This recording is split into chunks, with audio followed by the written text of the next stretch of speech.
Hello అండి. Welcome to Nagalakshmi బొటిక్యూ అండి. నేను ఈరోజైతే మీకు హ్యాంగింగ్స్ మోడల్ అయితే చూపిస్తున్నాను. దానికోసం ఒక క్లాత్ని తీసుకొని పొడవు వెడల్పు సమంగా చూసుకొని 2 ముక్కలుగా అయితే కటింగ్ చేసుకోవాలండి. కటింగ్ చేసుకున్న తర్వాత దాన్ని 4 మడతలు వేసి అంబ్రెల్లా కట్ లాగా చేసుకొని రౌండ్ షేప్ వచ్చేలాగా దాన్ని కట్ చేసుకోవాలండి. కట్ చేసుకున్న తర్వాత ఫ్రిల్లుకి సరిపడా మనం క్లాత్ తీసుకొని 2 అంగుళాల వెడల్పుతోటి దాన్ని మడిచి మళ్ళీ సమంగా అయితే జాయింట్ వేసుకోవాలండి. ఇప్పుడు దానికి ఫ్రిల్ అనేది యాడ్ చేసుకొని 2 పార్ట్స్ మనం అయితే కట్ చేసుకున్నాక దానిలో ఒక భాగానికైతే ఈ ఫ్రిల్ని రౌండ్ షేప్కి చుట్టూ వేయాలండి. రౌండ్ చుట్టూ యాడ్ చేసుకున్న తర్వాత ఇంకో భాగాన్ని దానిపైన వేసుకొని మళ్ళీ యాడ్ చేసుకోవాలి.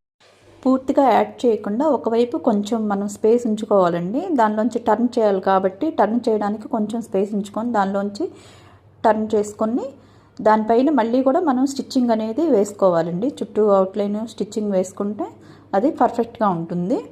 స్టిచ్చింగ్ అవుట్లైన్ వేసుకున్న తర్వాత ఇప్పుడైతే థ్రెడ్ని అయితే యాడ్ చేసుకోవాలి. మధ్యలో దానికోసమని ఒక చిన్న హోల్ సెంటర్ పాయింట్ చూసి కరెక్ట్గా హోల్డ్ చేసుకొని మనం అయితే స్టిచ్చింగ్ దానికి యాడ్ చేసుకోవాలండి. అయితే వేసేటప్పుడు క్రాస్గా వేసుకోవాలండి. మనం షేప్ కుట్టి ఎలా వేస్తాము ఒకవైపు నుంచి క్రాస్గా సన్నగా వేసుకోవాలి.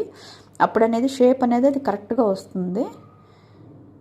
షేప్ కరెక్ట్గా వస్తేనే మనకు ఆ ఫ్లవర్ అనేది బాగా వస్తుంది. ఒక డిజైన్ ఏదైనా మనకి ఇలాగే కుట్టాలని ఏం లేదండి. మనకు ఓన్ ఐడియాస్ ఉంటే మనం దాన్ని ఎలాగైనా ఇంకా మన ఐడియా ప్రకారం ఇంకా 10 రకాలుగా కూడా దాన్ని స్టిచ్చింగ్ చేసుకోవచ్చు. మరి ఎలా ఉంది ఇది? నచ్చిందా? నచ్చితే లైక్ చేయండి, సబ్స్క్రైబ్ చేయండి.